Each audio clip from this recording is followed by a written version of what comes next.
So what does everyone not want? An AI-controlled judicial system. When does everyone not want it?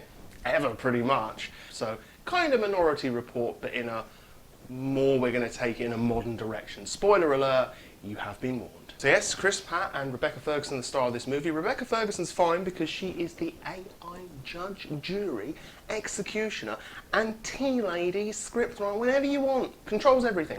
So she's in the clear. Chris Pratt, however, has 90 minutes to confirm that he is either guilty or not guilty.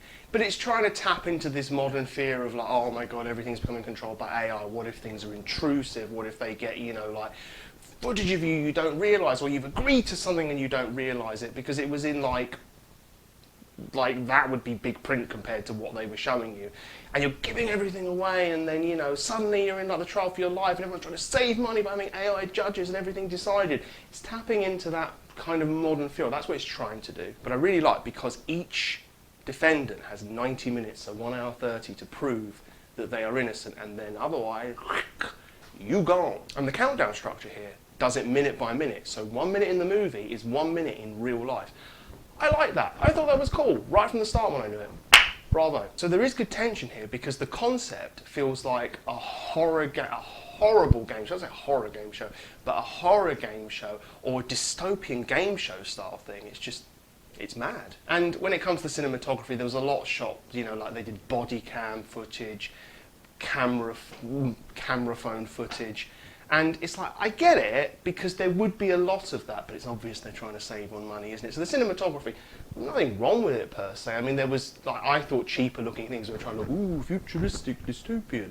It wasn't great, but it wasn't bad. It did the job. You could tell where they tried to scrimp out on the money rather than, you know, say on the stars. Although they didn't have like a huge cast, you can see this was very much centered around, let's save costs on these bits and we'll have 2 stars. So let's say Rebecca Ferguson and Chris Pratt, right? They did a good job with what they had. I thought the script was a limit. It was a limit in a way. It wasn't like dreadful or anything. It wasn't bad, but they made a lot out of, let's say, not a huge amount.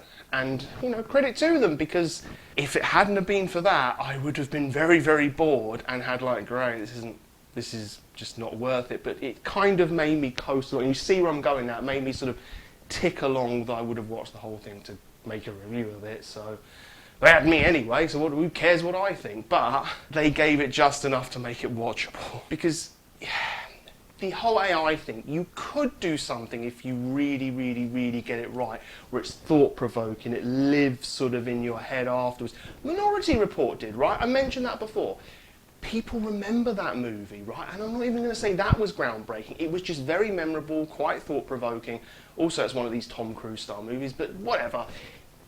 It's lived. People reference it like I have, but nobody's going to be referencing Mercy. It was generic. It was like, oh, here's a cookie-cutter version of... It's just like a lazy man's version of AI, judges, evil, dystopian.